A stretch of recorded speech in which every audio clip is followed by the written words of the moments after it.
Plus YouTube லைவ்ல கேக்குதா அப்படின்றத செக் பண்ணிக்கோங்க.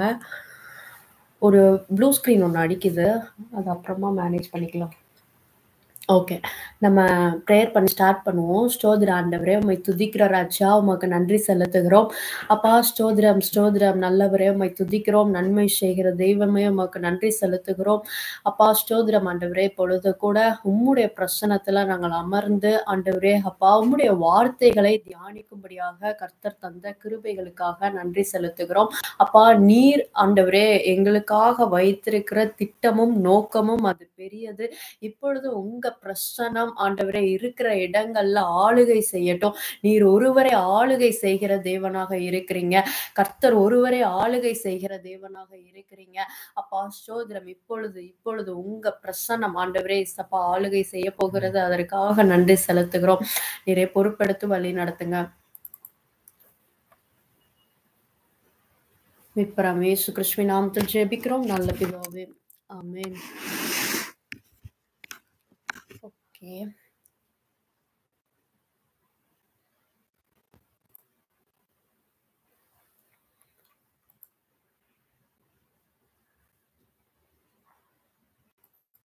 ஷேர் ஸ்க்ரீன் கொடுக்கல. Wait a minute. உங்களுக்காக நான் ஷேர் ஸ்க்ரீன் கொடுக்குறேன்.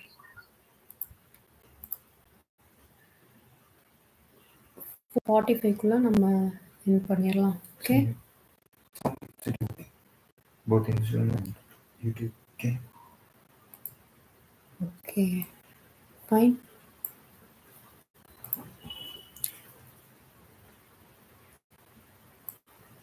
ஓகேவா? யூடியூப் மட்டும் வச்சிருங்க. ஓகே. நம்ம ஸ்டார்ட் பண்ணலாமா? இன்னைக்கு நம்ம எதை குறிச்சு ரொம்ப நாள் கழிச்சு நம்ம மறுபடியும் எதை குறிச்சு தியானிக்க போறோம் அப்படின்னா வேதாகமத்துல டியூட்டரானமி, அதாவது உபாகமம். உபாகமத்தை பத்தி உங்களுக்கு என்ன தெரியும் அப்படின்றத நீங்க ஷேர் பண்ணுங்க பார்க்கலாம். ஃபர்ஸ்ட் அதாவது கிளாஸ் போய்கிட்டு இருக்கும்போது வரிசையா ஒவ்வொரு சாப்டர் ஆரம்பிக்கும் போது கேட்பாங்கல்ல, உங்களுக்கு ஈயரை பத்தி என்ன தெரியும், ஐய பத்தி, கண்ணை பத்தி என்ன தெரியும், காதை பத்தி என்ன தெரியும் அப்படின்னு கேட்டா ஒரு பையன் சொல்றான். கண்ணை பத்தி கேட்டா ஒரு மனுஷனுக்கு 2 கண்ணு இருக்கு, ஒண்ணு வலது கண், இன்னொரு இடது கண்ணா. சோ அது ஒரு பாயிண்ட் தானே, நல்ல பாயிண்ட் தானே. அது மாதிரி உங்களுக்கு வேதாகமத்துல உபாகமத்தின் புஸ்தகத்தை பத்தி என்ன தெரியும் அப்படின்றத ரொம்ப சின்ன மேட்டரா இருக்கும், ஆனா அது வந்து யூஸ்ஃபுல்லா இருக்கும். ஆளுக்கு ஒரு பாயிண்ட் ஷேர் பண்றீங்களா?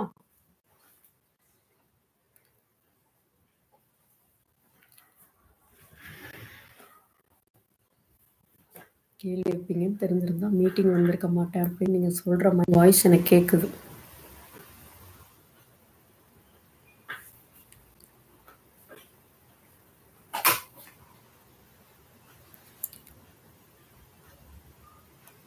மைக் ஆன் பண்ணிட்டு பேசுங்க. நான் பேசுறது கேக்குதா? ஹலோ.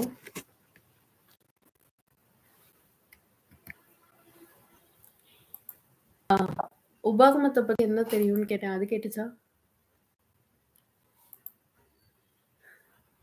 கேட்டுச்சு. ஓகே சரி. நம்ம சொல்லாம உங்களுக்கு நான் விஷயத்துக்குள்ள போயிடுறேன். ஆனா நம்ம இப்ப ஃபர்ஸ்ட் 6 மந்த்ஸ் முடிச்சிட்டோம் இல்லையா? இந்த 2024ல மொத 6 மாதங்களை கடக்க போறோம். அடுத்த 6 மாதங்கள் ஃபுல்லாவே நம்ம எதை பத்தி தான் தியானிக்க போறோம் அப்படின்னா உபாகமம் புஸ்தகத்தை தான் தியானிக்க போறோம். உபாகமம் புஸ்தகத்துல என்ன இருக்கு அப்படின்றத நம்ம ஸ்டார்டிங்ல இருந்து எண்டிங் வரைக்கும் நம்ம வந்து தியானிக்க போறோம். ஒரு புக்கு படிக்க 6 மாசமா அப்படின்னு கேட்டீங்கன்னா, ஆமா அவங்க 6 மாசத்துல வந்து கானானுக்குள்ள போகல, 40 வருஷம் கழிச்சுதான் போயிருக்காங்க. நம்ம 40 வருஷமா என்ன பண்ணலாம்னா உபாகமத்துல புதிய கருத்துக்களை நம்ம என்ன பண்ணலாம் அப்படின்னா கத்துக்கலாம். ரைட்? கரெக்டா? ஓகே. நீங்க வந்து உபாகமத்துல என்ன இருக்குன்னு முதல்ல தெரிஞ்சுக்கோங்க. இந்த லைவ் வந்து நம்ம மந்த்லி ஒன்ஸ் வச்சுக்கலாம். மத்தபடி உங்களுக்கு வாட்ஸ்அப்ல டெய்லி ஒரு ஷீட் போல லேவியராகமம் படிச்சோம் இல்லையா?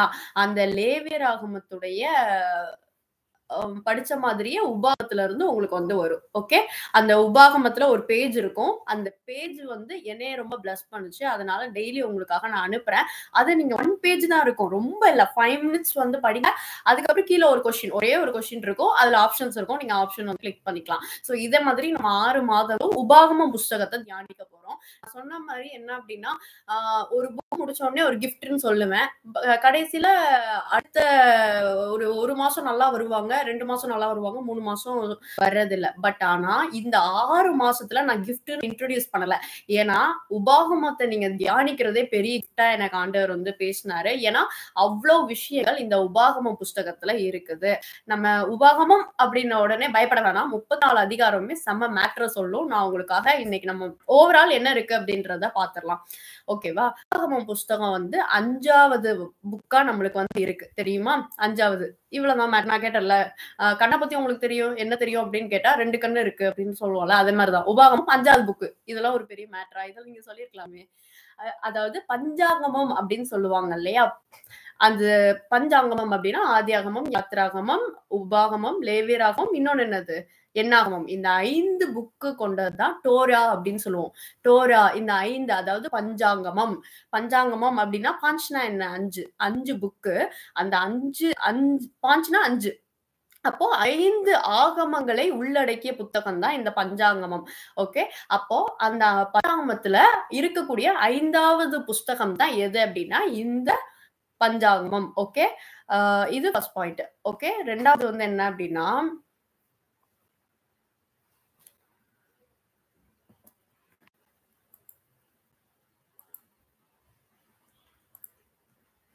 ஓகே, இந்த இந்த உபாகமம் உடைய மீனிங் என்ன, கருப்பொருள் என்ன, நம்ம இதெல்லாம் தெரிஞ்சுக்கணுமா அப்படின்னு கேட்டா, நீங்க ஒரு புஸ்தகத்துடைய பின்னணியத்தை நீங்க தெரிஞ்சுக்கிட்டீங்க அப்படின்னா அந்த பின்னணியத்தின் நோக்கத்துல நம்ம படிக்க முடியும்.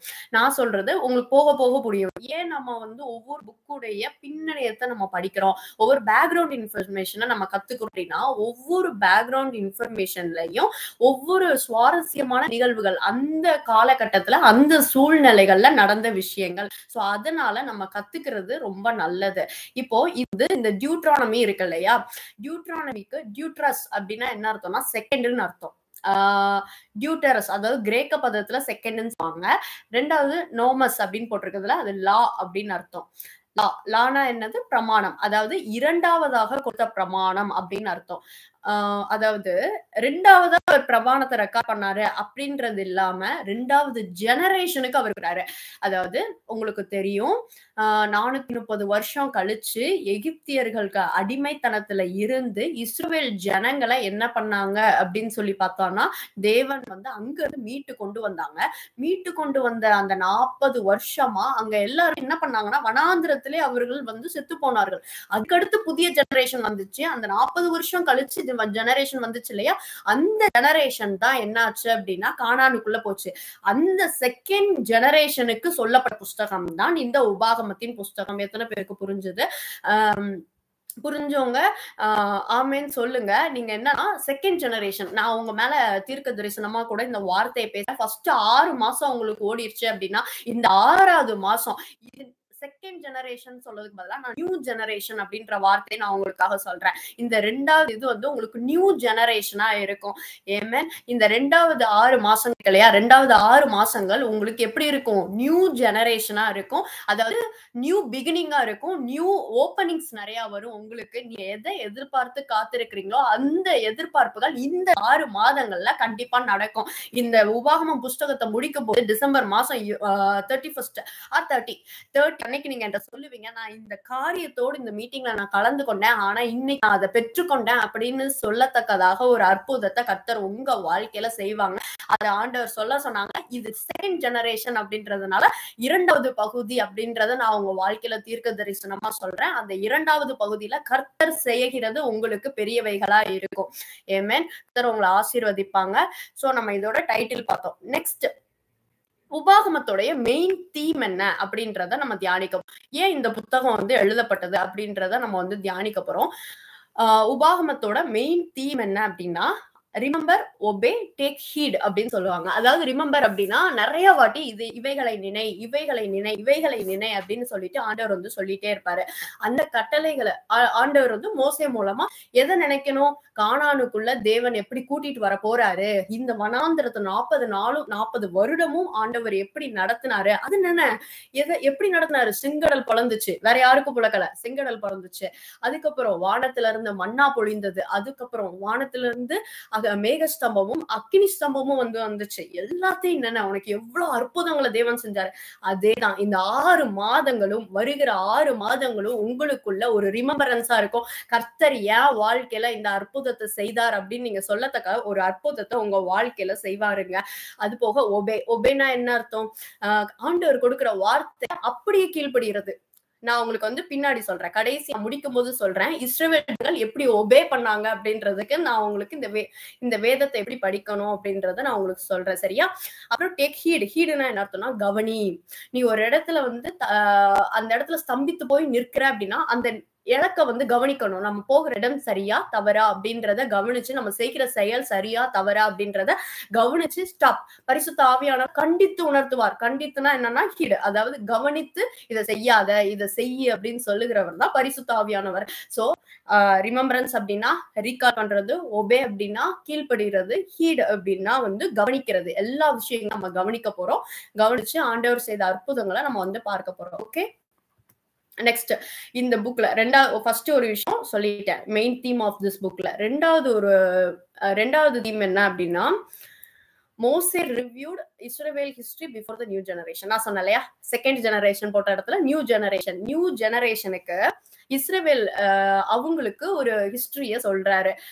அதாவது புதிய தலைமுறை வந்து இருக்குது. நம்ம எல்லாம் யாருங்க? புதிய தலைமுறை. இந்த தலைமுறையில தான் நம்ம என்ன பண்றோம் அப்படின்னா கர்த்தருடைய வார்த்தையை எதன் வழியாக கொண்டு சேர்க்கிறோம். இப்பொழுது ஜூம் வழியா வந்திருக்குது, இன்னும் ஏகப்பட்ட ஆன்லைன் சோர்ஸ் வந்து நம்மளுக்கு வந்திருக்குது. கடந்த 10 வருஷத்துக்கு முன்னாடி இது இருந்ததா, 20 வருஷத்துக்கு முன்னாடி இருந்ததா, 30 வருஷம்.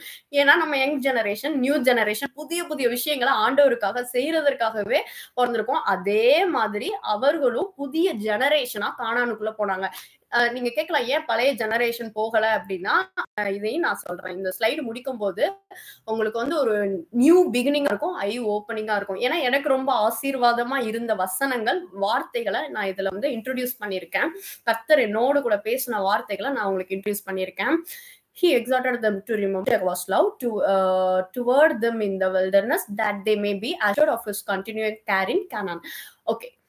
மூணாவது ஒரு விஷயம் என்ன சொல்றாருன்னா, யெகோவாவுடைய அன்பை பத்தி ஜனங்களுக்கு சொல்றாரு. அதாவது புதிய தலைமுறைக்கு சொல்றாரு. இங்க வந்திருக்கிற ஒவ்வொருத்தர் மேலையும் நான் புதிய தலைமுறை பேசுறேன். அந்த புதிய தலைமுறை பிளஸிங்ஸ்ல ஆண்டவருடைய அன்பை நீங்க எடுத்து சொல்லுகிற பிள்ளைகளாக இருப்பீங்க. கர்த்தர் எனக்கு இதை செஞ்சாரு, அது செஞ்சாருன்னு சொல்லத்தக்க. ஏன்னா இங்கதான் மோசே சொல்லிட்டு இருக்காரு, டியூட்ரானமில சொல்லிட்டு இருக்காரு, என்ன உங்களுக்கு ஆண்டவர் அதை செஞ்சாரு, இதை செஞ்சாரு, அதை ரிமைண்ட் பண்ணுங்க, ரிமெம்பர் பண்ணுங்க அப்படின்னு சொல்லிட்டு. அப்படிப்பட்ட புக்கை தான் நம்ம வந்து வாசிக்க போறோம். அதை வாசிக்கும் போதே உங்களுடைய குடும்பங்கள்ல என்ன நடக்கும் அப்படின்னா அற்புதங்கள் நடக்கும். ஓகே, இது ஃபோர்த் பாயிண்ட். இதோட மெயின் தீம் என்ன அப்படின்னா, he reminded them of their backsliding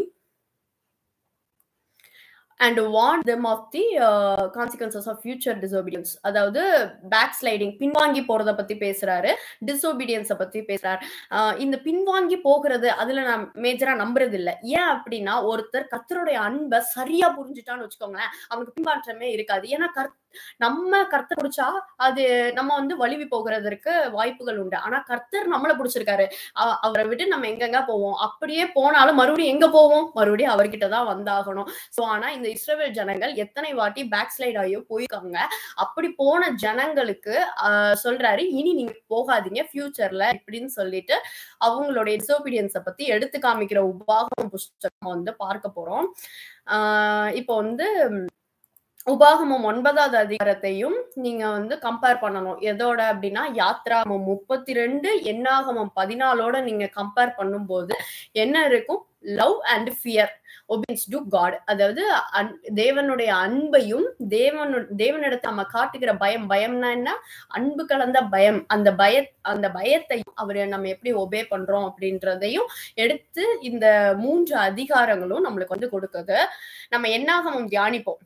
இந்த உபாகமம் முடிச்சுட்டு என்னாகமம் தியானிப்போம். என்னாகமம் தியானிக்கும் போது இன்னும் உங்களுக்கு நிறைய விஷயங்கள் புரியும். ஓகேவா? அதுக்கப்புறம் நம்ம எக்ஸோடஸ்க்கு வரலாம். ஓகே, நான் சொன்னேன் பாத்தீங்கன்னா ஃபர்ஸ்டே, உபாகமம் எந்த காலகட்டத்துல எழுதப்பட்டதுன்னு தெரிஞ்சுட்டா நம்ம இப்ப எந்த காலகட்டத்துல இருக்கிறோம் அப்படின்றது உங்களுக்கு தெரிஞ்சிடும். வேதாகமத்துல மொத்த காலங்கள் 7 காலங்கள் இருக்கு. ஒண்ணு, ஆதாமுடைய காலம் எப்படிப்பட்ட காலம் அப்படின்னா கபடற்ற காலம். ஓகே, ரெண்டாவது மனசாட்சியின் காலம். மனசாட்சியின் காலம் அதுதான் நான் இங்க எழுதியிருக்கேன். மனசாட்சியின் காலம் அது எந்த காலம் அப்படின்னு சொல்லி பார்த்தோம் அப்படின்னா நாகரிகத்துவம் துவங்கினது. அதாவது மனசாட்சி அப்படின்னா விழுந்து போனதுக்கு அப்புறம் ஒரு காலம் துவங்கினது, அது மனசாட்சி. அவங்களுடைய மனதுல இஷ்டப்பட்டதா அவங்க செய்கிறது, அது எல்லாத்தையுமே செய்யறதெல்லாம் மனசாட்சியின் காலம். அதுக்கப்புறம் மானுட அரசாங்கத்தின் காலம்னு போட்டிருக்கேன். இது பேழை பேழை தரை இறங்கியது. அதாவது பேழைக்கு அப்புறம் ஃபர்ஸ்ட் ஆதாம் படைக்கப்பட்டதுல இருந்து ஆதாம் விழுகிற வரைக்கும் கபடற்ற காலமா இருந்தது. ஆதாம் விழுந்ததுக்கு அப்புறம் பேழை நோவா செஞ்ச பேழைனா என்னன்னு நினைக்கிறேன், போட், அவ்வளவுதான். நோவா செஞ்ச பேழை தரையிறங்குற வரைக்கும் அது மனசாட்சியின் காலமா இருந்தது. அதுக்கடுத்து நோவா தரை இறங்கினதுக்கு அப்புறம் ஆபிரகாம் ஆண்டவர் அழைத்தார் பாத்தீங்களா, இதுக்கிடையில என்ன காலம் இருந்துச்சுன்னா மானுட அரசாங்கத்தின் காலம். அதாவது அங்க ஆட்சிகள் நடந்து கொண்டு இருந்தது, மனுஷங்களுடைய ஆட்சிகள் நடந்து கொண்டு இருந்தது, அவ்வளவுதான். அதுக்கப்புறம் அந்த இடத்துல ஆபிரகாமுடைய அழைப்புல இருந்து நியாயப்பிரமாணம் சீனாய் மலையில ஆண்டவர் பிரமாணங்கள் கொடுத்தாரு இல்லையா, மோசே மூலமா பிரமாணங்கள் கொடுத்தாரு இல்ல, 10 ஏன்னா ஜனங்களும் நாங்க இப்பவும் நம்ம அதாவது அந்த நாட்கள்ல ஜனங்கள் சாமுவேல் நாட்கள்ல சொல்லும் போது எனக்கு ராஜா வேணும் ராஜா வேணும் ராஜா வேணும்னு கேட்டது போல பிரமாணம் வேணும் பிரமாணம் வேணும் பிரமாணம் வேணும் ஜனங்கள் கேட்டாங்க. அதனால ஆண்டவர் கொடுத்தாரு. அந்த சீனாய் மலையில நியாயப்பிரமாண காலத்துக்கு முன்பாக வரைக்கும் அது வாக்குத்தத்த காலமா இருந்தது. ஆண்டவர் அழைக்கிறார், நீ போ பெருகுவ, ஆசீர்வதிப்பேன் உன்னை, நான் ஆசீர்வதித்து உன்னை. அதாவது ஒவ்வொரு காலத்திலும் டிஃபரன்ஸ் இருக்குது. அதுதான் நான் இப்ப உங்களுக்கு சொல்ல போறேன். அதுக்கப்புறம் சீனாய் மலையில அந்த நியாய பிரமாணத்தின் காலம் எங்க நிறைவேறினது அப்படின்னா, ஒரு இடத்துல கலாத்தியர்ல வசனம் போட்டிருப்பாங்க, நான் உங்களுக்கு காமிச்சிருக்கேன். நியாய பிரமாணத்தின் காலம், அதாவது காலம் நிறைவேறின போது அப்படின்னு. அப்ப எந்த காலம் நிறைவேறிச்சு? நியாய பிரமாணத்தின் காலம். அந்த நியாய பிரமாணத்தின் காலம் நிறைவேறின போது கிறிஸ்து இயேசு உலகத்தில் வந்தார். கிறிஸ்து இயேசு உலகத்தில் வந்தார் அப்படின்னா நம்ம எந்த காலத்துல இருக்க? கிருபையின் காலத்துல இருக்கிறோம். ஓகே, கரெக்டா, கிருபையின் காலம். இப்ப நம்ம எதுக்கு கீழே இல்ல, அதத்தான் ரோமர் புக்கும் சரி, கலாத்தியரும் சரி, எபிரேயரும் சரி, அதிகமா பவுல் நம்மளுக்கு சொல்லித்தர விஷயங்கள் என்னவா இருக்கும் அப்படின்னா, நீங்க நியாய பிரமாணத்துல காலத்துல இல்ல. நியாய பிரமாண காலம் அப்படின்னா என்னன்னா டூ அண்ட் டோன்ட்ஸ். இதை நான் அவனை ஆசீர்வதிப்பேன், இதை செய்யாத தவறான செயல்களை நீ செய்யும் போது நீ சபிக்கப்பட்டுப்ப அப்படின்றது நியாய பிரமாணம் சொல்லுகிறது. அந்த நியாய பிரமாண காலத்திலிருந்து நியாய பிரமாணத்தின் நிறைவேறுதலா இருக்கிற இயேசு கிறிஸ்து என்ன பண்ணாரு அப்படின்னு சொல்லி பார்த்தோம்னா செய்து முடித்தார். அது கிருபையின் காலம். இப்ப நம்ம எந்த காலத்துல இருக்கோம் அப்படின்னா கிருபையின் காலம். இல்ல திருச்சபையின் காலம் என்ன காலம் அப்படின்னா கிருபையின் காலம். நம்ம இப்ப கிருபையின் காலம். கிருபைனா என்னங்க? ஒண்ணு இல்ல, இயேசு கிறிஸ்து தான் கிருபை. எதை பற்றி கொள்ளணும் அப்படின்னா நம்மளுடைய சுய கிரியைகளை பற்றி கொள்ளாம, நான் செஞ்சனாலதான் இது நடந்துச்சு, நான் இதை செஞ்சனாலதான் இது நடந்துச்சு அப்படின்னு சொல்லிட்டு நம்ம பாசிட்டிவாவோ நெகட்டிவாவோ ஒண்ணு சொல்லாது படிக்க. நான் 30 நாள் உபவாசம் இருந்து ஜெபிச்சனாலதான் நடந்துச்சு அப்படின்றத விட கர்த்தர் எனக்கு இதை செஞ்சாரியா அப்படின்னு நம்ம சொல்றோம் பாருங்க. இது நான் ரெண்டுக்கும் டிஃபரன்ஸ் இருக்கு.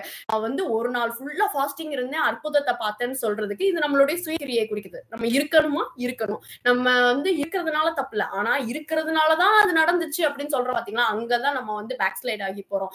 ஆனா இப்ப கர்த்தர் செஞ்சாரா இல்ல நம்ம சுயக்கிரிகளினால செஞ்சோமானா இல்ல. நம்ம நியாயப்பிரமாணத்தின் காலத்துல இருந்த போது நம்ம சொல்லியிருக்கலாம், ஆண்டவரே உமக்காக நான் கொலை செய்யாம இருந்தேன், உமக்காக நான் 10 கட்டளைகளை பின்பற்றி இருந்தேன், அதனால நீங்க என்னை ஆசீர்வதித்தீங்கன்னு சொல்றதுக்கு ஒரு நியாயம் இருக்கு. ஆனா இப்பொழுது அந்த நியாயம் பேசுறதுக்கு வழியே இல்லை. எவ்வளவு சுய கிரியைகள் போட்டாலும் அவர் சிந்தின ரத்தத்திற்கு ஈடாக நம்மளால ஒன்றையும் செய்ய முடியாது.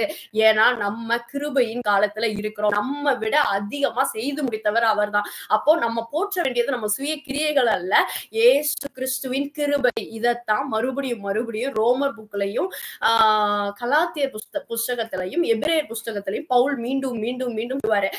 நீங்க செஞ்ச கிரியையினால நீங்க ரட்சிக்கப்படல, நீங்க செஞ்ச கிரியையினால உங்களுக்கு ஒரு அற்புதம் நடக்கல, நீங்க செஞ்ச ஒரு ஒரு விஷயத்தினால நடக்கலங்க.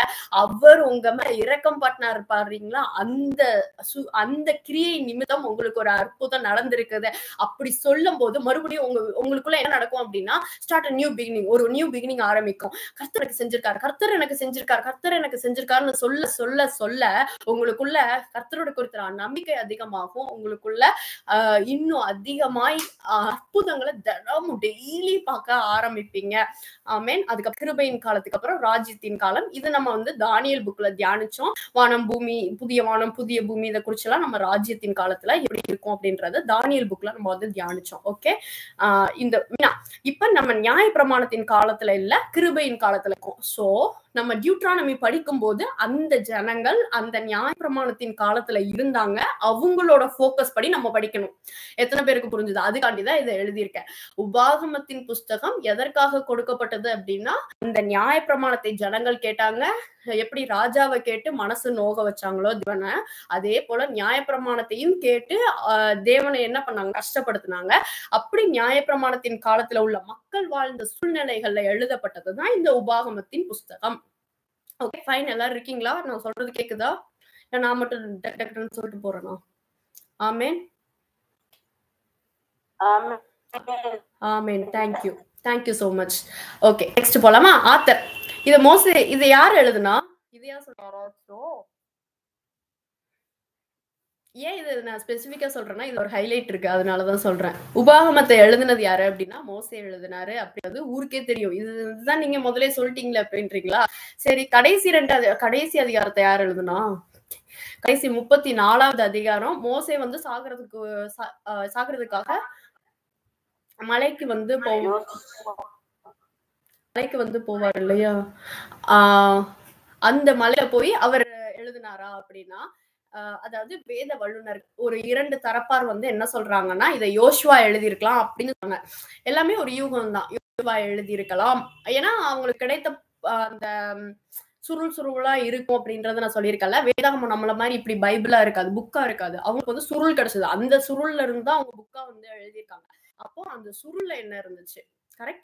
அந்த சுருள்ல என்ன இருந்துச்சு அப்படின்னா, மோசே எப்படி இறந்தாருன்னு கொடுத்திருந்தாங்க. அதை மோசேவா எழுதியிருக்கலாம், இல்ல வந்து யோசுவா எழுதியிருக்கலாம்னு சொல்லப்படுது. அது மோசே எப்படி எழுதினாருன்னா, இவன் இப்படிதான் சாக போறான் அப்படின்றத முன்னாடியே தெரிந்த மோசே, முன்னாடியே வந்து வெளிப்படுத்தப்பட்ட மோசே அதை ரெக்கார்ட் பண்ணி வச்சிருக்கான் அப்படின்னு சொல்லப்படுது இந்த கடைசி அதிகாரம் மோசேயுடைய மரணத்தை பேசும்போது.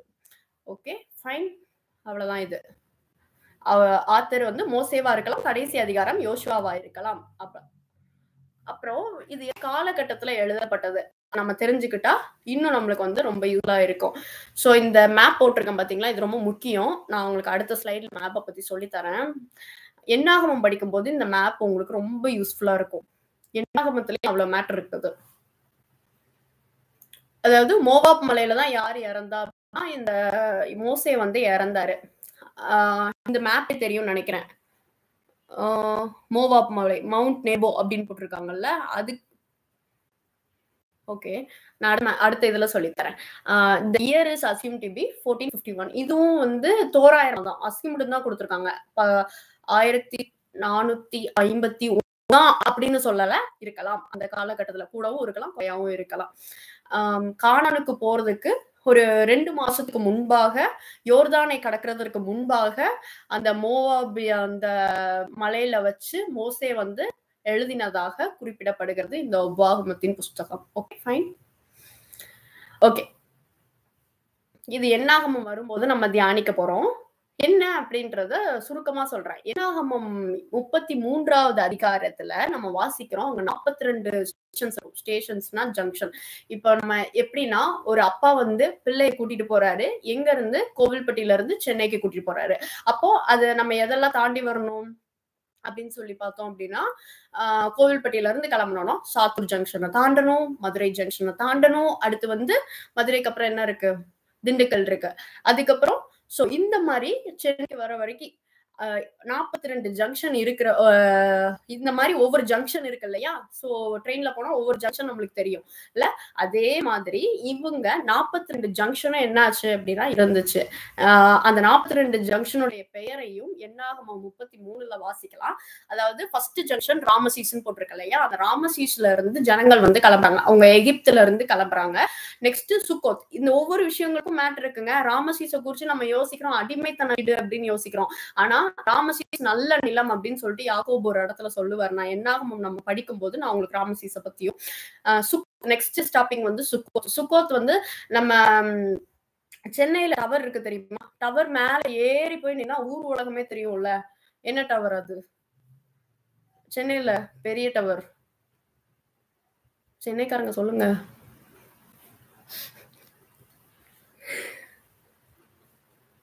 Light house. டவர்ன்ட்டேன், அதெல்லாம் குழம்பிட்டீங்களா? லைட் ஹவுஸ் இருக்குல்ல, அந்த லைட் ஹவுஸ்ல இருந்து பார்த்தா ஊர் உலகமே தெரியும்ல. அதே மாதிரிதான் சுக்கோத்தான ஏரியா. சுக்கோத்தான ஏரியால இருந்து அங்க எப்பவுமே எகிப்திய காவல் படைகள் இருப்பாங்க. அங்க இருந்து இஸ்ரேல் ஜனங்கள் வர்றத பார்த்துட்டே இருப்பாங்க. அங்க இருந்து ஒரு தீவெட்டி போடுவாங்க. அதுல இருந்து பக்கத்துல தீவெட்டி எரிய ஏதோ ஆபத்து வருது அப்படின்னு தெரிஞ்சுக்கிட்டு மறுபடியும் என்ன பண்ணுவாங்க அப்படின்னா, எகிப்தியர்கள் வந்து இவங்க யாரோ தப்பிச்சு போறாங்கனாலும் சொல்லி கொடுத்துருவாங்க. அதனாலதான் அவங்களால தப்பிக்க முடியல. இஸ்ரேலர்களால ஈஸியா தப்பிக்கலாம். ஆனா ஏன் தப்பிக்க முடியல? சுக்கோத்துல பாதுகாப்பு இருக்கு. இந்த சுக்கோத்தை கடந்து அதுக்கப்புறமா 3வது ரெட்சியை கடந்து அதுக்கப்புறமா நீங்க பாத்தீங்க அப்படின்னா இந்த சைடு வழியா வராங்க. மாராவின் நீரை மதுரமாக்கினார். அங்க தண்ணி எப்படி இருந்துச்சு அப்படின்னா கசப்பா இருந்துச்சு. ஏலிம், அதுக்கப்புறம் ஏலிமுக்கு வராங்க. ஏலிம் நீரூற்றுக்கு வராங்க. அப்புறம் வந்து சின் வனாந்திரத்துக்கு வராங்க. ரெஃபதீமுக்கு வராங்க. இது ஒவ்வொரு ஸ்டாப்பிங்லயும் ஒவ்வொரு அற்புதங்கள் நடந்தது. நம்ம பின்னாடி பார்க்கலாம். ரொம்ப சுவாரஸ்யமா இருக்கும். ஏன்னா நம்ம ட்ரெயின்ல போகும்போது நம்ம அப்பா கூட போகும்போதுன்னு நினைச்சுக்கோங்களேன், நம்ம அப்பாட்ட இது வேணும் அது வேணும் அப்படின்னு கேட்கும்போது நம்ம ஜேர்னினாலே சந்தோஷம் தானே. அப்ப கேட்கும்போது அது வாங்கி தருவாங்க இது வாங்கி தருவாங்க அப்படின்னு இருக்கும்ல. அந்த மாதிரிதான் ஆண்டவர் ஒவ்வொரு காலகட்டத்திலயும் ஒவ்வொரு ஜங்ஷன்லயும் அற்புதத்தை செஞ்சாரு. இன்னொரு விஷயம் என்ன அப்படின்னா, கானானுக்குள்ள போறதுக்கு 40 வருஷம் தேவையே இல்லை. பட் ஆனா இவங்களுக்கு அவ்வளவு தூரம் தேவைப்பட்டுச்சு. ஏன் அப்படின்னா ஒரு உதாரணம் சொல்றேன்.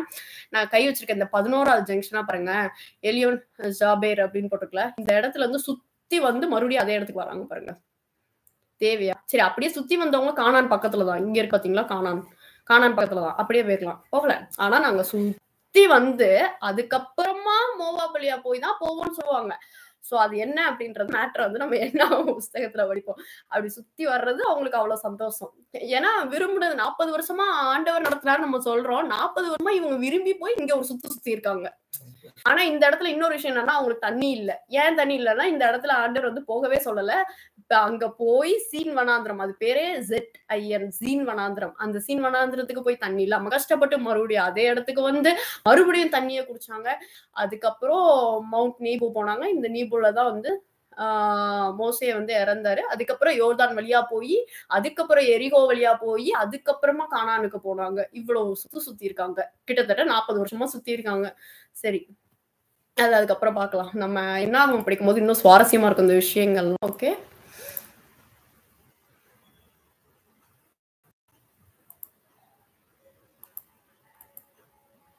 ஓகே. நம்ம எப்பயுமே ஒவ்வொரு புக் படிக்கும்போது அதோட அதிகாரத்துடைய சாப்டர்ஸ் வந்து என்னென்ன பிரசன்ட் இருக்குது அப்படின்றத நம்ம தியானிப்போம்.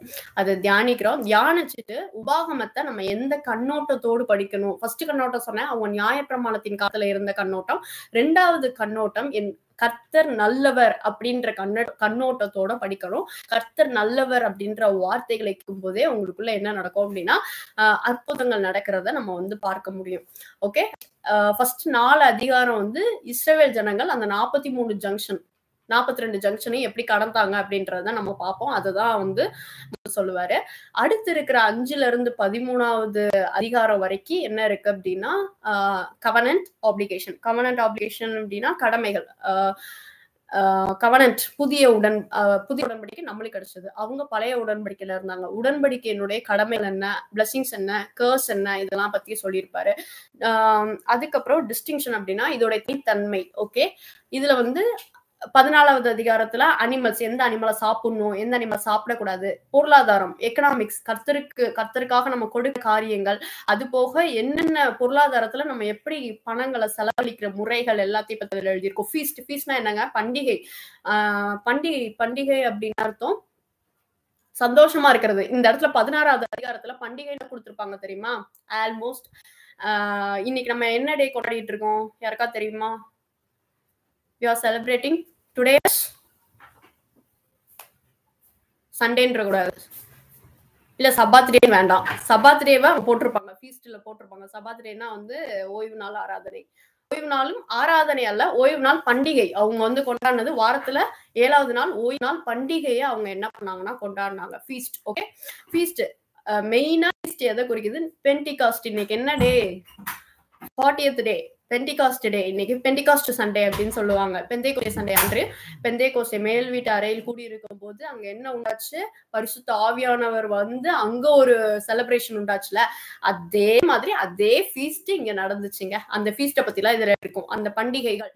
அப்போ ஞாயிற்றுக்கிழமை சர்ச்சுக்கு எந்த போறதுல ஐயோ போனமேன்னு போக கூடாது. இன்னைக்கு நம்ம கொண்டாட போறோம், என் தேவனா கொண்டாட போறோம் அப்படின்ற சந்தோஷத்தோட என்ன பண்ணணும் அப்படின்னா ஒவ்வொரு நாளும் ஞாயிற்றுக்கிழமை ஆராதனைகளை நம்ம கலந்து கொள்ளணும். ஓகே, ஜஸ்டிஸ் அதை பத்தி நான் 17வது அதிகாரம் நீதி நியாயங்கள் என்னென்ன சட்டங்கள் இருக்கோ அதை பத்தி பார்ப்போம். நெக்ஸ்ட் வந்து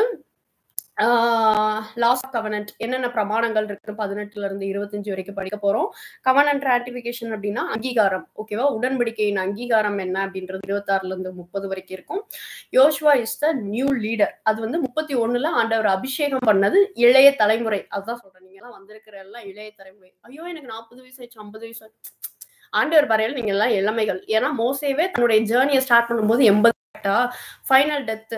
மோசஸ் வந்து 120 years. பட் ஆனா அவன் கண் மங்கவும் இல்லை, அவனுடைய கால் வீங்கி போகவும் இல்லை, அவன் சரீரத்துல ஒரு பலன் இல்லையா. வேத வல்லுநர்கள் என்ன சொல்றாங்க அப்படின்னா 120 வயசுல ஒரு பொண்ணை கல்யாணம் பண்ணி வச்சா அவன் குழந்தை பிறக்கிற அளவுக்கு அவன் பலன் இருந்துச்சு அப்படின்னு சொல்லிட்டு வேத வல்லுநர்கள் சொல்றாங்க. அந்த அளவு அவனுடைய ஸ்ட்ரென்த் இருந்துச்சாமா 120 வயசுல. ஸோ இது வந்து 32, 33, 34 அதிகாரத்துல மோசஸோட சிங்கிங் பாட்டு, அப்புறம் மோசஸோட ஃபேர்வெல் பார்ட்டி இதெல்லாம் நடக்கும். எங்க அப்படின்னா 32, 33, 32. இதுல ஸ்பெஷல் என்ன அப்படின்னா நம்ம ஜீசஸ் கிரைஸ்ட் நம்ம ஏசப்பா இருக்காங்களே, அவங்க வந்து மேத்யூ 4ல, அது மத்தேயு 4வது அதிகாரத்துல 3 வசனங்கள் இந்த உபாகமத்துல இருந்தே கோட் பண்ணியிருப்பாங்க. மேத்யூ 4:4 என்ன சொல்லுது அப்படின்னு சொல்லி பார்த்தோம்னா, மனுஷன் அப்பத்தினால் மாத்திரமல்ல தேவனுடைய இருந்து புறப்படுகிற ஒவ்வொரு வார்த்தையினாலும் பிழைப்பான் என்று எழுதியிருக்கு இல்லையா. அந்த வார்த்தை உபாகமம் 8:3ல இருக்கும். அடுத்து மேத்யூ 4:8, அதாவது மத்தேயு 4:5, 8வது வசனம். 8வது வசனத்தை நீங்க பார்க்கும்போது, உலகத்தின் சகல ராஜ்யங்களையும் அவைகளின் மகிமையும் அவருக்கு காண்பித்து நீ வந்து சாஷ்டாங்கமாய் விழுந்து பணிந்து கொண்டால் இவைகளை எல்லாம் தருவேன் அப்படின்னு சொல்லிட்டு சொல்றல. சாரி 7வது வசனம் மாத்திக்கோங்க. உன் தேவனாகிய கர்த்தரை பரிச்சை பாராதிருப்ப அப்படின்னு சொல்லியிருக்கல. இதுவும் உபாகமத்துல இருந்தா கோட் பண்ணப்பட்டது. அடுத்து 4:10ல உன் தேவனாகிய கர்த்தரை பணிந்து கொண்டு அவர் ஒருவருக்கே ஆராதனை செய்வாயாக. இந்த ஒரு வசனமும் உபாகமத்துல இருந்தா கோட் செய்யப்பட்டது. ஸோ அவ்வளோ ஸ்பெஷலானது இந்த உபாகமம் புஸ்தகம். ஓகே, இன்ட்ரெஸ்டா இருக்கா? இதுக்கப்புறம் தான் இன்னும் இன்ட்ரெஸ்டான மேட்டர்லாம் இருக்குது. நான் 10 minutesல முடிச்சிருவேன். டைம் ஆச்சா யாருக்கும்? இருக்கீங்களா யாராச்சும்? எத்தனை பேர் இருக்கு? ஆமென். ஆமென். அப்பப்போ ஒரு சவுண்ட் மட்டும் கேக்குது. போக முடியல. கட்டாச்சு அப்படின்னா இதே லிங்க்ல வந்து ஜாயின் பண்ணிக்கோங்க.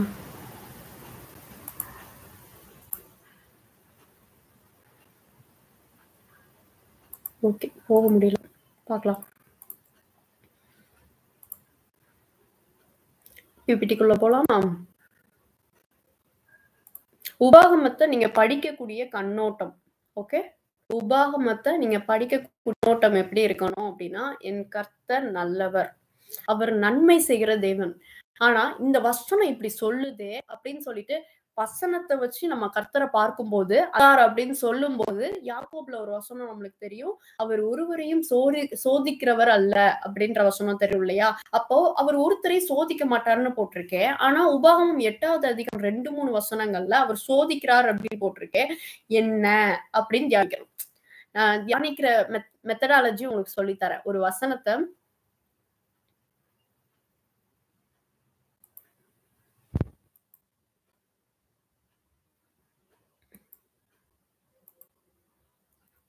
ஓகே.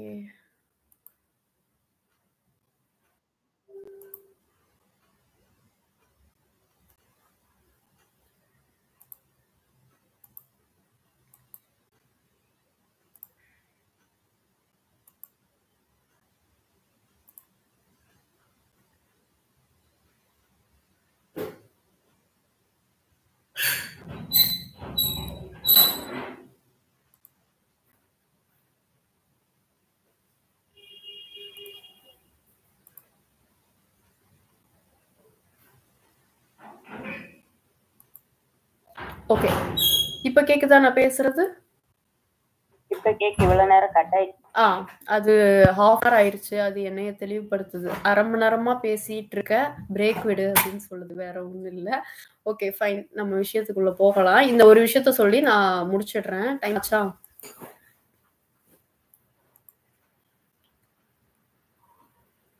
ஷேர் கொடுத்துக்கலாமா? ஓகே. ஸ்கிரீன் தெரியுதா? இப்ப தெரியுதா? ஸ்கிரீன் தெரியுதா? ஓகே ஓகே அம்மா.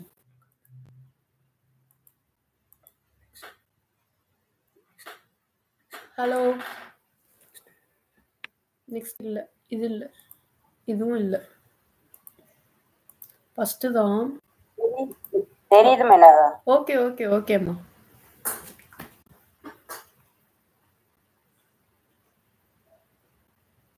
ஓகே, நம்ம கர்த்தர் நல்ல ஒரு விஷயத்தை தியானிச்சுட்டு நம்ம அதுக்கப்புறம் ப்ரே பண்ணிடலாம். இந்த ஒரு விஷயம் சொல்லி முடிச்சிடுறேன்.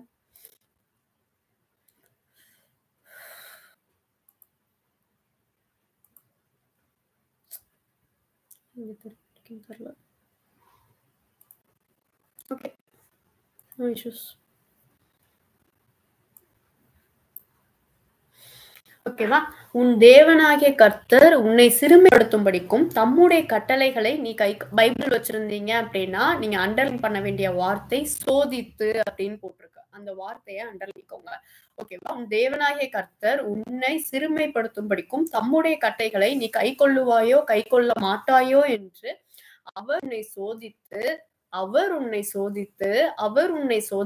அப்படிங்கும் போது நீங்க ஸ்டாப் பண்ணணும். ஏன்னா இங்கதான் நீங்க அப்ளை பண்ண வேண்டிய வசனம் என்னது? யாக்கோபு 1வது அதிகாரம் நம்ம பார்க்கிறோம். யாக்கோபு 1:17. யாக்கோபு 1:3. அதுல தேவரையும் சோதிக்கிறவர் அல்ல அப்படின்னு வசனம் சொல்லியிருக்கு. பட் ஆனா இங்க உன்னை சோதித்து அப்படின்னு போட்டிருக்கேன். உன் இருதயத்தில் உள்ளதை நீ அறியும்படிக்கு இந்த 40 வருஷ காலமும் வனாந்தரத்துல நடத்தி வந்த எல்லா வழிகளையும் நினைப்பாயாக. அடுத்த வார்த்தை நீங்க அண்டர்லைன் பண்ண வேண்டியது அவர் உன்னை சிறுமைப்படுத்தி அப்படின்னு கொடுத்திருக்கு. சிறுமைப்படுத்தி அப்படின்ற வார்த்தை என்ன பண்ணணும்?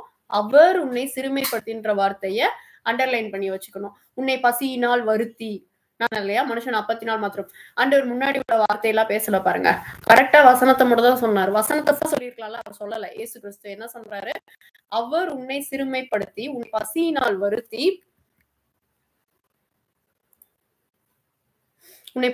வருத்தி மனுஷன் 40 நாள் மாத்திரமல்ல தேவனுடைய வாயிலிருந்து புறப்படுகிற ஒவ்வொரு வார்த்தையினாலும் பிழைப்பான் என்பதை உனக்கு உணர்த்தும்படிக்கு இந்த பிதாக்களுக்கு நீயும் உன் பிதாக்களுக்கு அறியாதிருந்த மன்னாவினால் உன்னை போஷித்தார் அப்படின்ற வசனத்தை இங்க இயேசு கிறிஸ்து முன்னாடி உள்ளதுதான் சொல்லல. ஏன்னா அவர் உன்னை சிறுமைப்படுத்தின்ற வார்த்தைய அதிகமா யார் சொல்ல? அதிகமா என்ன? இயேசு கிறிஸ்துவுக்கு தெரியும் பிதா எப்படிப்பட்டவர். அவர் நல்லவர்னு தெரியும். ரைட்? அவர் எவ்வளவு வல்லவர்னு தெரியும். அவர் சொல்லியிருக்கலாம்ல, அவர் உன்னை சிறுமைப்படுத்தி உன்னை பசியினால் வருத்தி. இல்லங்க, அவர்லாம் சொல்லல. அவர் ஒரே ஒரு வார்த்தை சொன்னாரு, மனுஷன் 40 நாள் மாத்திரமல்ல தேவனுடைய வாயிலிருந்து புறப்படுகிற ஒவ்வொரு வார்த்தையினாலும் பிழைப்பான் அப்படின்றதோட முடிச்சுட்டாருங்க. அப்ப காரணம் என்ன? இந்த வசனத்துல முற்பகுதியில ஏதோ ஒரு ப்ராப்ளம் இருக்கு. அந்த ப்ராப்ளமே எதை வச்சு? ஒரு ப்ராப்ளமுக்கு சொல்யூஷன் வேணும்னா சொல்யூஷனை வேற எங்கேயோ இருந்து கண்டுபிடிக்க வேண்டாம். அதே சாப்டர்ல இருந்து நம்ம கண்டுபிடிக்க போறோம். ஆனா அதே விஷயங்களை வேற இடங்கள்ல நம்ம பார்க்க போறோம். சரியா? இந்த வசனங்கள் இருக்கு இல்லையா? உபாகமம் 8:2 ஒண்ணு உங்க ப்ராப்ளம்கான சொல்யூஷன் அதே சாப்டர்ல இருக்கும். நீங்க உபாகமம் படிக்கும்போது இந்த கண்ணோட்டத்துல படிக்கணும். அதுக்காண்டிதான் சொல்றேன். அதே சாப்டர்ல இருக்கும். கிடைக்கல அப்படின்னா கொஞ்சம் முன்ன பின்ன தேடி பாருங்க. கர்த்தர் நல்லவர்ன்றது உங்களுக்கு புரியும். இந்த விஷயத்துக்காக இந்த வசனங்களை யார் சொன்னா? இந்த வசனங்களை யார் சொன்னா? 6வது அதிகாரம் 7வது அதிகாரம் ஆரம்பிக்கும் போது போட்டிருக்கோம், மோசே தன் வாயை திறந்து சொன்னதாவது அப்படின்னு போட்டிருக்கோம். அப்ப மோசே சொல்ல ஸ்டார்ட் பண்றாரு. உபாகமம் 8 வந்து சொன்னது யாருன்னா மோசே வந்து அவர் தேவனை அறிந்த விதத்தை பற்றி அவர் வந்து சொல்லுகிறார். ஓகேவா? தேவனை நான் இப்படி அறிஞ்சேன் அப்படின்றத சொல்றாரு. அப்போ இதை நம்ம யார்கிட்ட கன்ஃபர்மேஷன் கேட்கணும்? ஹோலி ஸ்பிரிட்ட கன்ஃபர்மேஷன் கேட்கணும், இது கரெக்டா அப்படின்றத. அதுக்காக தான் எபிரேயர் புஸ்தகத்துல மறுபடியுமாய் பவுல் மூலமா ஒரு விஷயத்த சொல்றாரு ஆண்டவர். இது எபிரேயர் 1வது அதிகாரத்துல நம்ம வாசிக்கும் போது நம்மளுக்கு தெரிஞ்சிருக்கும். எபிரேயர் 1 போலாமா? சாரி 3. எபிரேயர் 3வது அதிகாரம் போலாமா? எபிரேயர் 3 அவ்வளவுதான், முடிஞ்சது, இதோட முடிஞ்சிச்சு. எபிரேயர் 3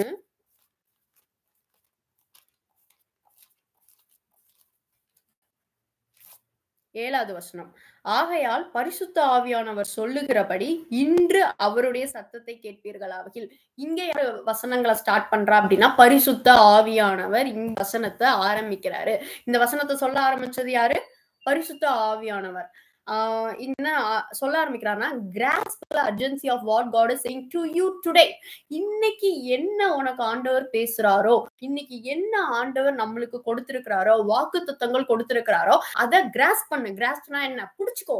அது எப்படி பிடிக்கணுமா? சும்மா இல்ல, urgency of a God. அவர் அவ்வளவு ஊண்டுதல் கொடுக்கிறாரு. நீ புடி புடி புடின்னு சொல்றாருன்னா ஒரு ஊண்டுதல் கொடுக்கிறாரு. என்ன பண்ணணுமா? புடிச்சிடணுமா? 8வது வசனம் சொல்லுது, வனாந்திரத்திலே கோபமூட்டின போதும் சோதனை நாளில் நடந்தது போலவும் உங்கள் இருதயங்களை கடினப்படுத்தாதிருங்கள். அங்கே உங்கள் பிதாக்கள், நீங்க அண்டர்லைன் பண்ண வேண்டிய வார்த்தை என்னை சோதித்து. ரைட்? அங்க நம்ம என்ன வாசிச்சோம்?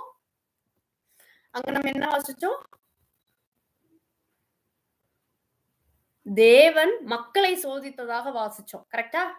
இந்த வசனத்துல அவர் உன்னை சோதித்து அப்படின்னு போட்டிருக்கு இல்லையா? Right? am I right? are you following me? என்னை ஃபாலோ பண்ணிட்டு தானே இருக்கிறீங்க. அப்போ இங்க என்ன சொல்லுது அப்படின்னு சொல்லி பார்த்தோம் அப்படின்னா என்னை சோதித்து அப்படின்னு போட்டிருக்க. கரெக்டா? எந்த வசனம்? அடுத்த வசனம்.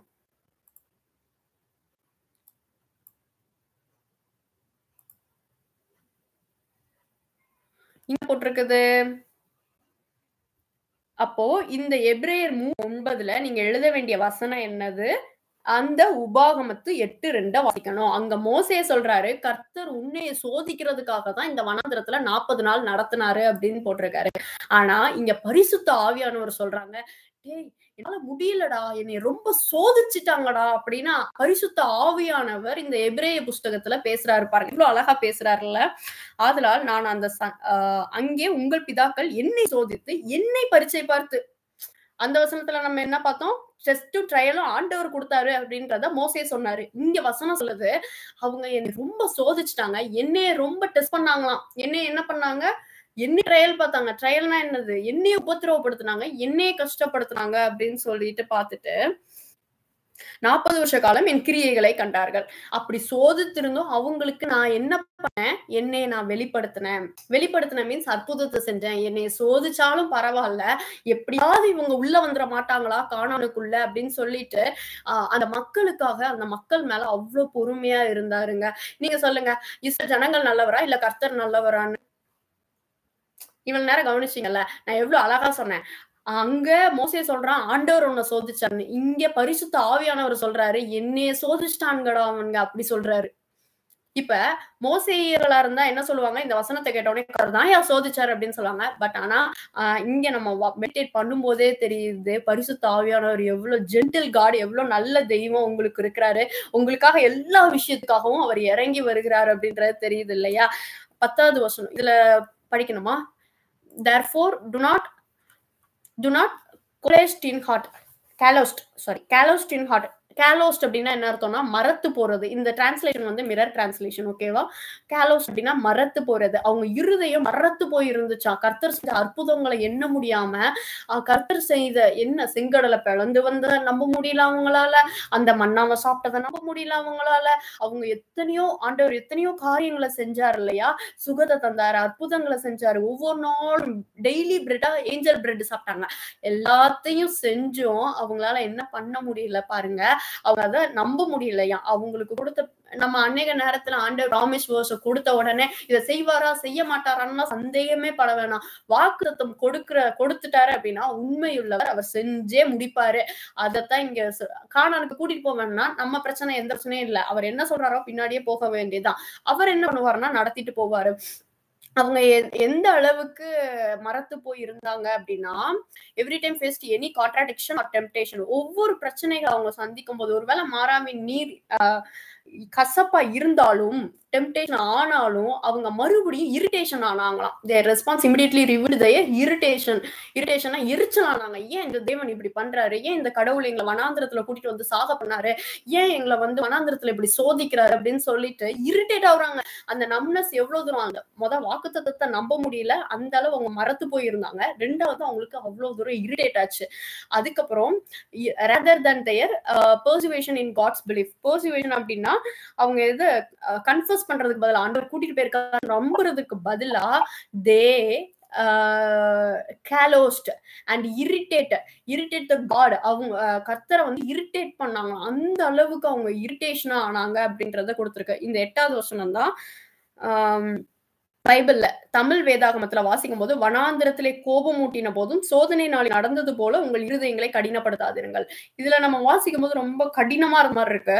ஆனா 8வது வசனத்துல ஆண்டவர் சொல்றாரு அந்த ஜனங்க அப்படி இருந்தாங்க அப்படின்னு சொல்றாரு. 9வது வசனம், அங்கே உங்கள் பிதாக்கள் என்னை சோதித்து என்னை பரீட்சை பார்த்து 40 வருஷ காலமாய் என் கிரியைகளை கண்டார்கள் அப்படின்னு போட்டிருக்கு இல்லையா. இந்த வசனத்தை தான் your father continued to scrutinize me suspiciously. scrutinize அப்படின்னா எப்ப பார்த்தாலும் சந்தேகத்தோடு ஒரு குறுகுறுப்பான கண்களோடு பார்த்தாங்களாம். இவர் செய்வாரா, நம்மளை கூட்டிட்டு போவாரா, என்னதான் செய்யறாரு பாப்போம் அப்படின்னு சொல்லிட்டு மோசே ஒரு பக்கம் அவங்க கஷ்டப்படுத்தல, தேவனை கஷ்டப்படுத்தி இவர் செஞ்சிருவாரா, கானானுக்கு எப்படிதான் கூட்டிட்டு போறாரு பாப்போம் அப்படின்ற லெவலுக்கு நம்மளுக்கு ஒரு வாக்குத்தத்தம் கொடுத்துட்டா நம்ம அப்படியே அக்செப்ட் பண்ணுவோம். ஆதியில நடந்து நம்ம ரட்சிக்கப்பட்ட புதுசுல நம்மளுக்கு எவ்வளவு நல்லா இருந்துச்சு. ஆனா போக போக போக நம்ம என்ன பண்ணிட்டோம் அப்படின்னா மறுத்து போயிட்டோம். அப்படிப்பட்ட சூழ்நிலைக்கு வராம நம்ம என்ன பண்ணணும், ஆதியில தேவன் எப்படி வாக்குத்தத்தம் கொடுத்ததோ உடனே உடனே உடனே உடனே செஞ்சாரோ அதே மாதிரி இப்பவும் செய்ய வல்லவராய் இருக்கிறார். ஏன்னா என் தேவன் வாக்குத்தத்தம் கொடுத்துட்டார், அவர் உண்மையுள்ளவர், அவர் நிச்சயம் செய்வார் அப்படின்றத விசுவாசிக்கணும். அவங்க என்ன பண்ணாங்கன்னா சந்தேக கண்ணோட பாக்குறாங்க, எங்க அப்பா வந்துருமோ, அதனாலதான் நீ சேர்த்து வைக்காத மறுநாளைக்கு எடுத்து வைக்காத மன்னாவன்னு சொல்றாங்க. இவங்க எடுத்து வைக்கிறாங்க. 7வது நாளுக்கு நீ சேர்த்து வச்சுக்கோன்றாங்க, ஆனா வைக்காம இருக்கிறாங்க. சோ எல்லாமே முரண்பாடா அவங்க செய்யறாங்க. அந்த அளவு ட்ரஸ்ட் பண்ணிருக்காங்க. examine me as though my intention with them could not be trusted, even though they were eyewitness of my miraculous work for 40 years. 4 வருஷமும் என்னுடைய அதிசயத்தை அவர்கள் கண்ணார பார்த்தாங்க. ஐவிட்னஸ் யாரு அப்படின்னா அந்த இஸ்ரவேல் ஜனங்கள். ஆனாலும் அவங்க என்னை நம்பல அப்படின்னு சொல்லிட்டு ஆண்டவர் சொல்றாரு. அடுத்த வசனம் பாருங்களேன். இதோட முடிச்சிடுறேன் நானு. இதோட முடிஞ்சது. இதான் கடைசி slide. They were a generation of people who grieved me deeply. Instead of learning my ways, they habitually went astray in their hearts, intoxicated by their unbelief. நம்ப வேண்டிய இடத்துல இருந்த அவங்க நம்பாம போயிட்டாங்க. அதுதான் 10வது வசனம். ஆதலால் நான் அந்த சந்ததியை ஆலோசித்து அவர்கள் எப்பொழுதும் வலிவி போகிற இருதயமுள்ள ஜனன்று என்னுடைய வழிகளை அறியாதவர்கள் என்று சொல்லி அப்படின்னு போட்டிருக்குல்ல.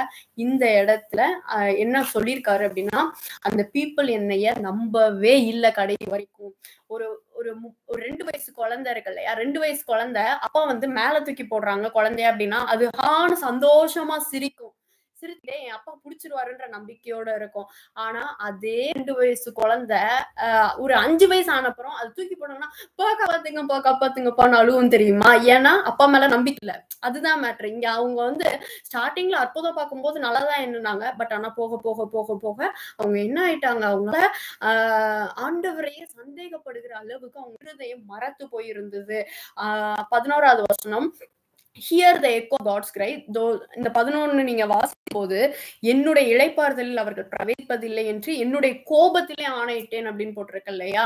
பைபிள்ல எபிரேயர் பார்க்கும்போது 3:11 கோபத்துல நான் சொன்னேன், ஆபிரகாமுக்கு வாக்கு கொடுத்தவர் மாறுவாரா, வாக்கு தத்தம் பண்ணிட்டவர் உண்மை உள்ளவர், வாக்கு தத்தத்துல இருந்து மாறுவாரானா மாற மாட்டாரு. ஆனா ஆபிரகாமுக்கு என்ன சொன்னாரு, உன்னுடைய அடுத்து வர ஜெனரேஷன் ஃபுல்லா கானானுக்குள்ள பிரவேசிக்கும். இஸ்ரவேல் ஜனங்களுக்கு என்ன சொல்லி கூட்டிட்டு போனாரு? அதனால நீ வந்து கானானுக்கு நிச்சயம் நான் அவனை கூட்டிட்டு போவேன் அப்படின்னு சொல்லி கொடுத்தாரு. ஆனா இங்க 11ல போட்டிருக்கிறது, என் கோபத்துல நான் சொன்னேன், அவங்க கானானுக்குள்ள எப்படி போறாங்க அப்படின்னு நான் அவங்கள போக விட மாட்டேன்னு சொல்றா. முரண்பாடா இல்ல? நம்ம பைபிள் வாசிக்கும் போது ஒரு முரண்பாடான ஒரு பகுதி வந்துச்சு அப்படின்னா அதை ஸ்டாப் பண்ணி வாசிக்கணும் இல்லையா? அப்போ இந்த டிரான்ஸ்லேஷன் புரியலன்னா இங்கிலீஷ் அத்தனை டிரான்ஸ்லேஷனும் எடுத்து பாருங்க. எத்தனை நல்லவர் இப்படி சொல்ல வாய்ப்பு இல்லையே அப்படின்னு யோசிக்கும் போது 11வது வசனத்துல சொல்லியிருக்கு, hear the echo of God's cry through the ages through the அது தோ இல்ல through the ages, oh if only they would enter into my rest. அந்த இடத்துல கோபம்னு போட்டிருக்க அந்த இடத்துல அவர் சொல்றாரு, அழுகிறாராம். அதாவது ஏக்கத்தோட இருக்கிறாரு, கண்ணீர் இருக்கிறாரு. என் ஜனங்கள் இவ்வளோ கஷ்டப்படுத்தினது கூட பரவாயில்ல, ஆனா இவங்க கானானுக்குள்ள வரமாட்டாங்களா அப்படின்ற அளவு. என்டர் டு மை ரெஸ்ட் அப்படின்னா கானான் வாழ்க்கைக்கு, கானான் அற்புதத்தை பார்க்கறதுக்கு வரமாட்டாங்களா அப்படின்னு சொல்லிட்டு அழுகிறாரு. ஏன் செகண்ட் ஜெனரேஷன் வந்தாங்க, ஃபர்ஸ்ட் ஜெனரேஷன் வரலையே ஆண்டவர்னு நீங்க கேட்க முடியாது. ஏன்னா அந்த ஜனங்கள் வரல, ஜனங்கள் நம்பல. அதனாலதான் இவ்வளவு பிரச்சனைகளும் என்ன நடந்துச்சு அப்படின்னா அந்த 12ஓட முடிக்கலாம். Make sure that none of you tolerates the poison of unbelief in your hearts, allowing casualness to distract and distance you from the living God. Okay, அதாவது இருக்கிறதுல பாய்சனஸ் என்ன அப்படின்னா அன்பிலீஃப் தான் அப்படின்றத சொல்லி, சகோதரரை ஜீவனுள்ள தேவனை விட்டு விலகுவதற்கான அவிசுவாசம் உள்ள பொல்லாத இருதயம் உங்களில் ஒருவனுக்கும் இராதபடி எச்சரிக்கையா இருங்கள். எதுல நம்ம எச்சரிக்கையா இருக்கணும்? அன்பிலீஃப். எதுல அன்பிலீஃப்? ஆண்டவர் கொடுத்த வாக்குத்தத்தத்துல. அதுல மறத்து போய் இருக்கக்கூடாது. ஆண்டவர் வாக்குத்தத்தம் கொடுத்தாருன்னா அதை செஞ்சிருவாரு அப்படின்ற நம்பிக்கையோட இருக்கணும். இஸ்ரவேல் ஜனங்களை போல அல்ல, தேவன் ஒரு புதிய ஜெனரேஷனை நம்ம கானானுக்குள்ள கொண்டு போகிறாரு. அந்த ஜெனரேஷன் தான் யாரு அப்படின்னா நம்ம எப்படி இருக்கோம்? புது ஜெனரேஷன். இன்னைக்கு நான் உங்களை தீர்க்க தரிசனமா சொல்றேன், இந்த 6 மாதங்களும் உங்களுக்கு நியூ பிகினிங்கா இருக்கும். அதுதான் அவர் சொல்ல சொன்னாரு. இன்னைக்கு காலையில எந்திக்கும் போது என்னன்னா, ஸ்டாலின் சார் சொல்லுவார்ல, ஐ டோன்ட் கேர் அப்படின்னு போற ஆண்டவர்ல, நீங்க கண்ணை மூடி ஆண்டவரை பார்த்துட்டா, I am with you, I not leave you, எப்பொழுதுமே உன்னை நான் விலகவே மாட்டேன் அப்படி சொல்லுவாரு. You don't worry, I will take care of you. அதான் சொன்னாரு, I am with you, don't worry, I will take care of you. I don't care அப்படின்னு போற ஆண்டவர்ல, I will take care of you அப்படின்னு சொல்ற ஆண்டவர். ஒவ்வொரு இடங்கள்ல நீங்க போற எல்லா இடங்களையும் கர்த்தர் உங்களோடு இருந்து பார்த்து வழி நடத்துவாங்க. இவ்வளவு நேரம் தேவனுடைய வார்த்தையை பொறுமையாய் தியானிக்கிறதற்கு அமர்ந்திருந்தவங்களை கர்த்தர் ஆசீர்வதிப்பாங்க. தேவன் தாமே அவருடைய கரங்கள்ல நம்ம ஒப்பு கொடுக்கும். இந்த ஆங்கிளோட நீங்க பைபிள் படிங்க. நம்ம அடுத்த ஜூம் மீட்டிங் 1 மந்த் இருக்கும். 1 மந்த் கழிச்சு நம்ம வைக்க போறோம். அதுக்குள்ள இந்த உபாகம் புஸ்தகத்தை டெய்லி வாட்ஸ்அப்ல உங்களுக்கு வரும் இல்லையா, நீங்க தியானிச்சுட்டே இருங்க. கர்த்தர் உங்களை அம்மா பிளஸ் பண்ணுவாங்க. ஓகேங்களா? இன்னும் 6 மாசத்துக்குள்ள ஒரு நியூ பிகினிங், நியூ ஜெனரேஷனை ஆண்டவர் வந்து உங்கள் மூலமாய் உருவாக்குவார். கர்த்தர் உங்களை ஆசீர்வதித்து வழி நடத்துவாங்க. நியூ பிளஸிங்ஸ் தருவாங்க. கண்களை முடிச்சு ஜெபிக்கலாம். ஸ்தோத்திர ஆண்டவரே, நன்றி செலுத்துகிறோம். இப்பொழுது கூட எங்கள் மத்தியில் அசைவாடுகிற உலாவுகிற ஆவியானவர் வந்திருக்கிற ஒவ்வொரு பிள்ளையும் ஆசீர்வதிங்க. யூடியூப்ல அப்புறமா கேட்கிற பிள்ளைகளை ஆசீர்வதிங்க. இப்பொழுது ஜூம் லைவ்ல இருக்கிற ஒவ்வொரு நபர்களையும் தேவன் ஆசீர்வதிங்க. இயேசுவின் நாமத்தினால இந்த உபாகமத்தின் புஸ்தகத்தை எடுக்கும்படியாக கர்த்தர் தந்த கிருபைகளுக்காக நன்றி. எவ்வளவு விஷயங்கள் நீங்க எங்களோடு பேசுனீங்க. கர்த்தருடைய அன்பை உணர்ந்து கொள்ளும்படியாக நீங்க உதவி செய்தீங்க. நீர் நல்லவர் ஆண்டவரே. அப்பா ஸ்தோத்திரம். இந்த 6 மாதங்கள்ல ஒவ்வொரு குடும்பத்திலையும் ஆண்டவரே ஒரு நியூ பிகினிங் உண்டாகட்டும். நியூ ஆண்டவரே ஜெனரேஷன் உண்டாகட்டும். நியூ ஆண்டவரே இசப்பா பிளஸிங்ஸ் உண்டாகட்டும். அவங்க எதை எதிர்பார்த்து காத்திருக்கிறாங்களோ எல்லாத்துலயும் தேவன் ஒரு அற்புதத்தை செய்து வழிநடத்த போறதற்காக நன்றி செலுத்துகிறோம். உங்களுடைய கரங்களை நாங்கள் தாழ்த்தி அர்ப்பணிக்கிறோம். நிறைய பொறுப்பெடுத்து வழி நடத்துங்க. மீட்பரான இயேசு கிறிஸ்துவின் நாமத்தில் ஜெபிக்கிறோம் பிதாவே. ஆமென், ஆமென். எல்லாரும் சேர்ந்து சொல்லலாம். என் ஆத்மாவே கர்த்தரை ஸ்தோத்திரி, என் முழுமே பரிசுத்த நாமத்தை ஸ்தோத்திரி. என் ஆத்மாவே கர்த்தரை ஸ்தோத்திரி, கர்த்தர் செய்த சகல உபகாரங்களையும் மறவாதே. ஆமென், ஆமென். Praise the Lord. Bless you all. Praise the Lord. Praise the Lord. Praise the Lord.